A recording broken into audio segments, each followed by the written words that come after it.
Слушај вам, драги мои пријатели и пријателки, здраво.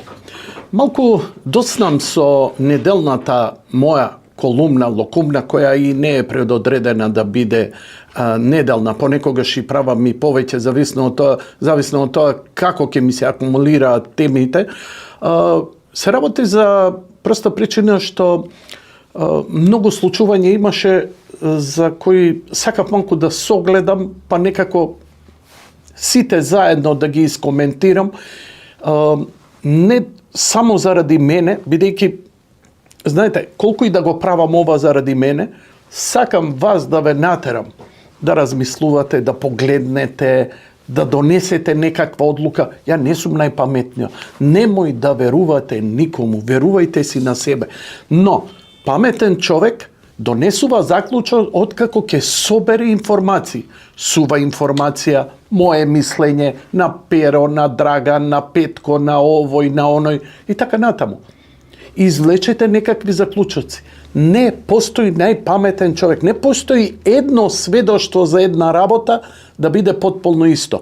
Имаме и во Библијата 4 евангелија кои апсолутната вистина, наша религиска, православна, христијанска, е искажана низ визија и согледување на четворица.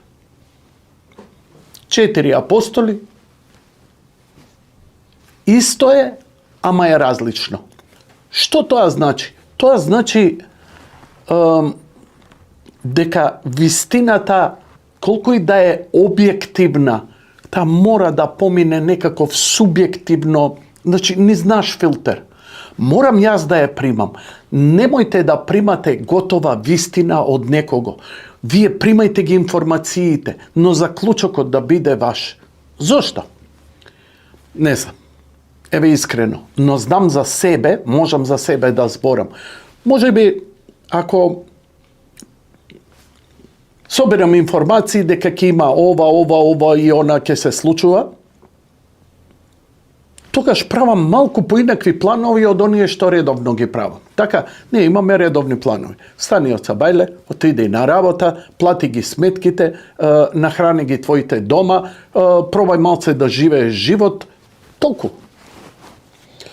Но, знаеш како? Сакаш да вложиш нешто, сакаш да отидеш на пат, сакаш да отидеш на одмор, сакаш вамо, сакаш таму.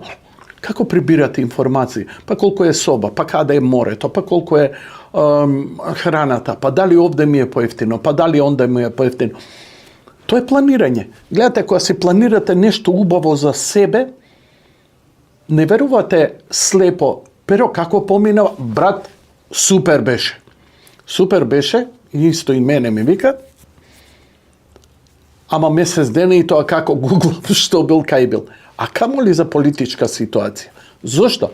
Затоа што моите активности, кон што ќе се стремам, што ќе проучувам, бидејќи стварно не можеш да се распленеш светов што се случува. Вештачка интелигенција, политичките промени во Соединетите Американски држави, клатењето на Европската Унија, реформирањето на Европската Унија, руско-украинската војна, тајванската криза, сето, ама што ми е мене, гајле Америка или Тајван? Дечки, бевте ли во маркети? Протестиравте ли заради цените? Што мислите, од каде цените се формираат така ужасно високо? Зошто цените скокаат? Кога има криза, кога има страв, кога има проблем, кога има блокади, цената на транспортот расте, па расте цената на храната, на нафтата, и сето тоа е едно поврзано. И ти се, вика, ја све најнормално, пари не ми стигаат. Па нема да ти стигаат. Ама владата била крива. Не ти е владата крива. Никому не му е крива владата. Владата ние ја бираме, токму овие работи да ги согледа, ама не можеме да оставиме, знаете како, ова е како во комунизм. Немам ја што да се секирам комунистичката партија. Ке ми овозможи работа, ке ми овозможи плата, ке ми овозможи одмор. Дури ни тогаш не би го овозможуваше. Затоа што, нели, сакаме ние тие соништа убави, дека некој се грижи, нели, Тито се грижал за нас, комунистичката партија мислела да сите имале еднакво, не, сите немале еднакво. Ја, будала ли бев што морав да трчам да купувам кафе у Грција и у Италија, за да носам, оти немаше кафе 80-ти години. Не зборам крај на 80-ти, зборам 80, 81, 82, 83, 84. Кафе. Кафе немаше. Зејтин немаше. Бонови за гориво. Пар, не пар и така натаму. Што можев јас да направам? Не знам. Ама, комшијата мој си го реши проблемот, малце поинтелигентен од нас, у време кога немаше ни интернет, ни било што, реши да си стави греење, бидејќи струја снемуваше, ние имавме, ако не се лажам, имавме по 12 часа, знаевме да имаме и рестрикции на струја. И си стави, а зимно време, врат, не се греевме сите на дрва и немаше така пристапност на дрва. Нафта имаше, па за среќа, но, знаеш, у период кога имаше нафта, купувавме во буриња. Јас се уште имам едно, у двор едно такво мало, татко ми што изградил со 4 буриња, каде што складираше. Комшијата мој па искупа еден цел казан, мислам, цистерна за парно грејење за дома кој му работеше на нафта. Значи, нашеве родители собирале податоци, чекај, ќе има проблем со струјата. Има и со нафтата, ама нафта ќе начекаш, знаеш, ќе нарачаш, па чекаш од, како се викаш, Југопетрол. Од Југопетрол па ќе ти донесе, ќе чекаш година ден, ама ќе дојде нека цистерната. Ќе дојде цистерната, ќе наполниш 4 буриња, па добро живееш. Мрзневме малце, тресевме клинци, ама сакам да кажам дека планирањето е многу важно. Стресот е помал. Знаеш, дури има едно, вика, не можам да поднесам разочарувањата во љубовта, во пријателството. А овој му вика, пријател мој му вика, не очекувај ништо, никогаш нема да се разочараш. Ако сакате нешто добро од Тито да ви пренесам, што јас го прифаќам и денес, однесувајте се како да ќе биде вечно мир, бидете спремни како да утре ќе биде војна. Не се олабавувајте, луѓе. Идете по кладилници, земате кредити и така натаму. Не се утрчувај кога ќе земеш кредити. Нашите кога земале кредити имале некакви гаранции, 30 години кредит без со фиксна каматна стапка. Инфлацијата изела паѓање. Денеска веќе тоа нема да ви се повтори. Ама дали си спремен да земеш кредит? Да купиш кола, да купиш стан? Скапотиите какви се, не се само во Скопје, секаде. Во маркетите протестиравте за маркетите, да ги бойкотиравте заради високите цени. Каде заврши целата работа? Нигде. Нигде. Ланците на маркети пуштија банери по одредени портали и едноставно порталите и медиумите се стишија, што е многу нормално, но се стиши народот. Ако порталите, може би, медиумите, не знам, телевизиите не пренесуваат, ама нема ни на социјални мрежи. А состојбата не е променета нешто драстично. А ги фативме живи како 4 ланци на маркети се договарале за цените. Што, например, е недозволиво во едно пазарно општество да се формираат цени кои се контролирани од центар, а не контролирани од пазар. Така што, да, луѓе, не крадат. Не постои закон на светот каде што една власт може да ми каже мене, Јанко, многу скапо ги продаваш крстаиците. Молам, колку сакам ќе ги продавам, моје право е. Не може, ние ќе ти одредиме. Океј, не продавам ја по маркети, ќе си продавам на картонска кутија тука на Тезга у пазар за 200 денари. Имам ли клиенти? Имам. Мој проблем. Тој е пазарно општество. Но, ако има конкуренција околу мене уште 10 кои продаваат тупола, па ја ќе морам да ги спуштам цените. Но, ако јас се договорам со сите, слушай, дај бе, ќе ги бапнеме по 200, сите ќе лапаме, овие немаат избор. Тоа е веќе криминално непријателско здружување и тоа би требало да биде на некој начин санкционирано и контролирано. Така што издишавме и ние, 2-3 дена ни беше ура, покажавме заби, тоа е добро, и дадовме ветер у грб на владата, која се што инспектор е веќе на терен, подготвува сет мерки, најверојатно дека се она што ви интересира како цена на портали, на сајтови, значи тука и најнеписмен може да отвори мобилниот и да види колку денеска се јајцата, колку е лебот, колку е млекото и да отиде. И ако тоа не му се совпаѓа со она што го има на објавено како цена, тешко на маркетот, на ланецот маркети. И тоа е некаков проактивен начин. Значи, не можеме ние да си лежиме. Мораме нешто да правиме, мораме да бидеме активни. Демократијата не е пасивност, демократијата не е избери партија и не му се секири. Напротив, ја секаде во свет, кога прв пат учев 80 години, што е тоа демократија, кога требаше да излезем, ја бев зачуден. Значи, идев по помали градови низ Европа, живеев долго во други држави и така натаму, долго, која велам, по неколку месеци. И викам, ама зашто, кај ќе идете? А вика, состанок ова, па имате бе парламент, имате, нели партии, нели ви одлучуваат. Па вика, ти си будала бе, вика, ако ние оставиме, зборам за Англија, ако оставиме, ние само у парламентот да ни ги решаваат проблемите. Ние ги притискаме и мидат кај избраниците, лобираат. Ова не е добро, ти избравме за ова си го направио, ама ова не е направено. Значи, една проактивност на микро и на најмакро ниво. Дали тоа на работа ќе го правиш дома, ќе го правиш приватно, ќе го правиш. Дури таа формула, што мислите, зошто имавме местни заедници у комунизмот? Оти комунизмот му беше јасно дека со тоталитаризмот на крај ќе предизвика револт. И он мораше да пушта некаков, затоа немавме ни комунизам, туку имавме некој полупазарен социализам. Имавме местни заедници, па имавме некакви локални, некои избори во партијата, кој е подобар, кој не е и така натаму. Сето тоа беше бледа сенка од демократија, но имаше чувство дека ние можеме да се ангажираме и да правиме некоја промена. Сега, ние во појужните краишта оставивме свена партија. Како помина? Зошто во Словенија и Хрватска беше малце поино? Абе, не седеа мирни. Не седео мирни. Да, комунистичка партија, кој ќе отидев, ја живеев 2 години у Словенија. Човече, абе, раат нема нивните избраници, оние комунистички лидери кои им беа у представници у нивното собрание и шо ти ја знам, и да се бунтува. Ма мислиш дека е Запад.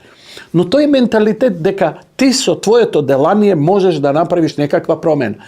Еве да ви кажам, кај е нашата утка во врска со цените и скапите производи? Дали формиравме некаква невладина организација за заштита на потрошувачите? Не, постои една организација за заштита на потрошувачите која не функционира.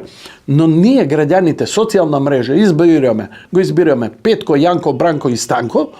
Петко, Јанко, Бранко и Станко ќе искачаат пред камери. Ние. Значи, ја на Фейсбук ви давам што ви се вашите барања и милион предлози. Од тие милион предлози ја ви издвојувам овие, пошто не можам сите, нели? Не можеме. И заедно со 3-4 колеги ќе ги издвоиме 5 до 10 предлози. Шо бараме, шо ни е скапо, шо ни треба и така натаму. На следниот повик кога ќе идеме, очекуваме, нели, пак повторно 100.000 да не следат, искачаме пред камери и викаме, ова се нашите барања. Еве до маркетите, еве до владата, значи никаква оние здруженија за заштита на потрошувачи, еве ги кај мене у комшије, ма не функционира. И го украле човек, колку пати ме сретнале, бе, каде е тоа, појма немам кај мен канцеларијата. Да, еве адресата, ма појма немам што да ти кажам. А ти треба нешто, те украл, те излажал, ти рекол една цена, ти наплатил друга цена, си отишол у ова, си отишол у она. Не сам, луѓе, буквално немам што не знам како да ви дадам примери. Демократија ти е како англиска трева. Кога ќе отидеш у Англија, трева не име зелена.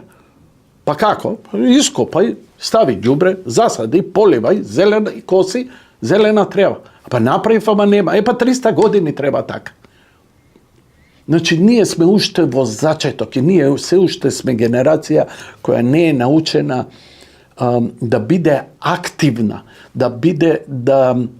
и покрај тоа што менуваме власт, делуваме локално, уште треба. Нема раат животот. Нема доаѓање од работа, како беше убаво, дојди у 3 сат од работа, иди у 7, дојди у 3 сат, не му ја мислиш дали фирма ќе пропадне, баш ми е гај или има кој друг да мисли и ништо не правам, ќе се отспиам и после со комшиите седнуеме кафе и ракија до вечер по гости и така натаму. Супер вака звучи, ама како заврши тоа? И зошто заврши така како што заврши? Значи, сакам да кажам, и низ тој активизам некаков граѓански не е за секого. Тоа е разбирливо, не е за секого. Не може секој, нема ни сила секој. Но можат многумина да се најдат. Погледнете ги овие за кучињава, ги критикуваат вакви такви. Да, ама ете, они си нашле мотив, они се мотивирани тоа да го прават. Изволте, што не излегувавте, нели? За сообраќајката, за девојчето што погине, излеговте, протестирате. Ве повлече емоција, ве повлече трагедијата, ве повлече грижата за блиските. Но тоа што? Тоа е само едностран. Дали приметувате дека на таков начин, например, шарената револуција растураше токму со ова, но фрлаше огромни пари. Сега ги нема тие пари. И затоа мене, овој период, многу ми е долг воведот, ама ми се акумулираше доста, ми е да следам не само што се случува кај нас, туку што се случува со Соединетите Американски држави. Тектонските промени, она што се случува во Америка, по мене промените се големи, како промените, ако ги паметите 90-ти години, кога падна Советскиот сојуз, кога се сруши Берлинскиот зид, кога падна комунизмот, кога завладеа пазарно општество, кога завладеа се и од една страна имаш паника кај комунистите, леле, што ќе правиме, и едно чувство на отворени слобода. Сте били у Берлин 90-ти години. Сум стоел со луѓе кои гледаа кај Бранденбуршката порта, кај што имаше она линија Мажино, која никој не можеше да ја помине, што се вика ретко кој, каде што млади луѓе стоја само вака, час од една, час од друга страна. Или ќе премине од другата страна, ќе купи хамбургер од Макдоналдс и јаде. Не дека хамбургерот е подобар, символ му е на слобода, дека он може да бира. Не дека имаше и лоши работи, човекот сака да има право на избор. Така е и ова што се случи со Америка. Не викам дека е ова само резултат на Доналд Трамп и на Елон Маск. Ова е бунт. Они не можеа сами да го направат ова ако на народот не му збоктиса од демократите, кои се во суштина една наци комунистичко, тоталитаристичко, меко согледување кое стануваше се потврдо и потврдо. Каде што ЛГБТ заедницата беше побитна од било која заедница на болни деца, за семејни вредности, за болници и така натаму. Различностите, воук, и вие. И они мислев дека е некоја не лажа. Они толку забегаа во собствената приказна дека ние ја труеме планетава. Ние ја труеме планетава од како е формирана, луѓе. Тука да не се лажеме. Ние никогаш не сме били фер спрема оваа планета. Никога и од пештерско доба, од како земавме, почнавме да палиме огнови и да топиме железо, ние ја труеме оваа планета. Што ви е сега чудно, жити се сега ќе се топеле секој 400.000 години имаме големо ледено доба. Што топело и што загадило пред 400.000 години, кажете ми. Еве, отворете, гуглајте го. Ја не зборам на памет, отворам. Имате крива која покажува дека просечната температура последните 400.000 години иде плюс 2 степена, минус 2 степена. Плюс 2 степена, минус 2 степена. Ние сме во момент кога сме го достигнале пикот пред не знам колку време и сега одиме постепено кон мало ледено, кон ново ледено доба. Се спушта. А температурата е покачена. Значи, на крај ќе испадне дека ние со нашето загадување го одложуваме леденото доба. А ако паметите, а не паметите, а зошто би паметеле? Пред 500 години Темза замрзна, закована во мраз. Мини ледено доба имавме. Пред 1000 години исто така. А Гренланд беше Гренланд затоа што беше зелена земја. А сега е бела земја. Ако се стопи, шо ќе стане? Шо ќе стане? Значи, тоа се толку непознаници и толку ве манипулираат да само, знаеш што е најлошо? Најлошо е кога ти викаат, грижи се за планета, не бе, ти лажеш, не се грижам. Тоа е уште нивната крајност, која ја права за да те контролира. Да влече пари од фабрики кои произведуваат, кои отвараат работа. Не, вика, ти загадуваш, дај ваму пари за овакво. И ти ги лапаш парите, пари за екологија, никогаш нигде не сте виделе. Знаеш колку се одвојуваат? Дури и кај нас. Милиони, тешки милиони, во светот тешки милиарди. Се сменило нешто? Се смени. Фреонот во фрижидерите, он бил. Сега било проблем, кравите прделе. Буквално, кравите прделе и пуштале метан во атмосферата и тоа ја загревало. Ало? А сончевите пеги, а сончевите промени, а циклусите на земјата, а тектонските поместувања, а магнетните полиња. Нема квантен компјутер кој се ова. Јас со години се соочувам со тоа, со ова, и се обидувам од сите научници и заклучоци да извлечам што е суштината на проблемот. Прдиме, возиме коли, точаци, многу јадам графли. Што е проблемот? Тоа е толку комплексно, ни сами не знаат. Но, ако те уплаши и те натера, слушај, имаш успешен бизнес, као на Volkswagen што им направи. Знаете што е Volkswagen сега? Нема да ви се верува. Volkswagen е пред затварање. Отпушта работници. Нечуено од 30-тите, од како постои Volkswagen, наваму, нечуено. Зошто?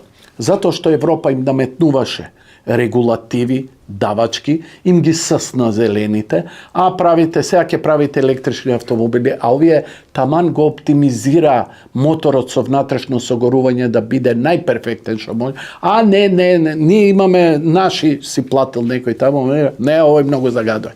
И го сега Volkswagen, германските работници викаат, што? Ке ни намалите плати, ке не отпуштате, дал сте нормални? Овој вика, немам избор. Гледај ја Кина. Кина ви вика, што? Регулативи. Thank you and fuck you.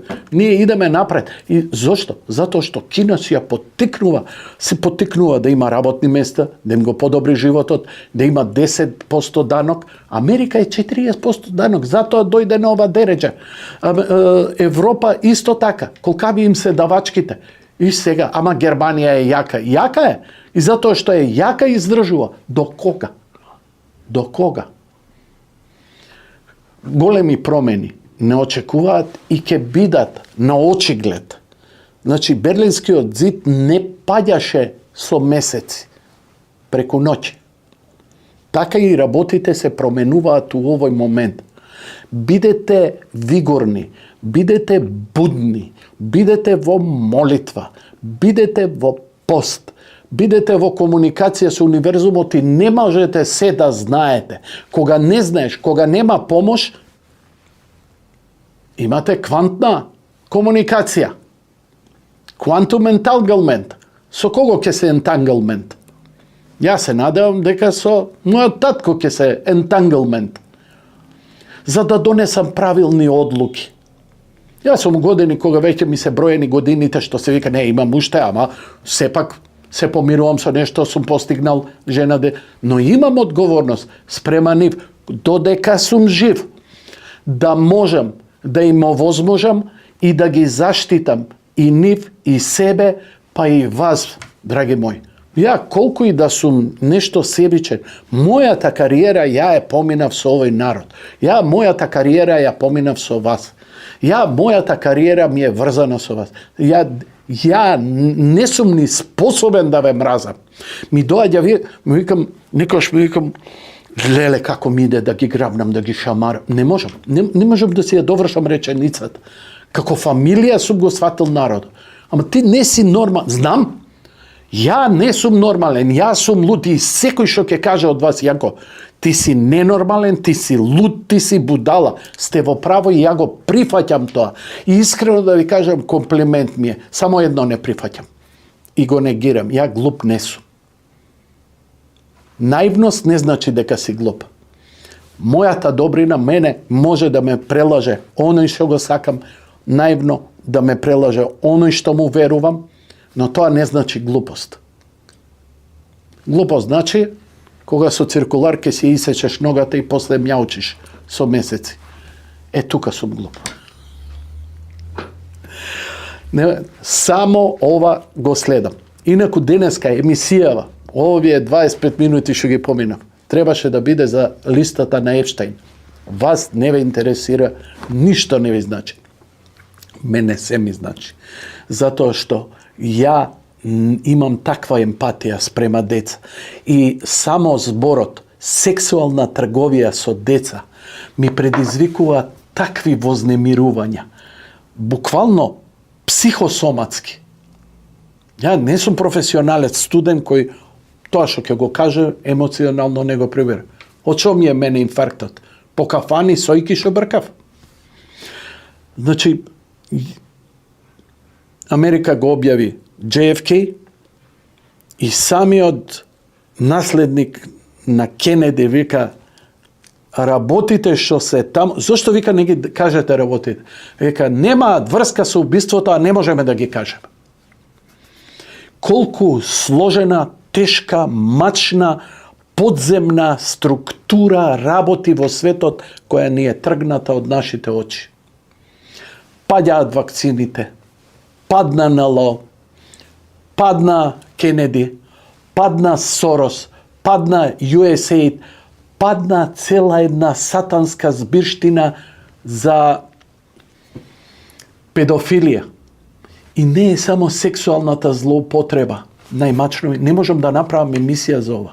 Не можам. Тоа е дека Андро, не можам да го изговорам затоа што визуализирам. Деца кога ги мачат при најсилна состојба на страв, мали деца, значи кои урлаат од ужас и терор, им ја вадат крвта и таа крв им служи за подмладување. Не сум сакал да поверувам во ова пред 10 години. Океј. Сори што ви давам лоши работи. Прочка е, простете ми, но замислете се и бидете будни. Бидете попаметни од било кој. Мудриот мудрува. Глупиот прави глупости. Слушај вамо, тоа беше се за денеска. Благодарам за вашето внимание. Поздрав, чао!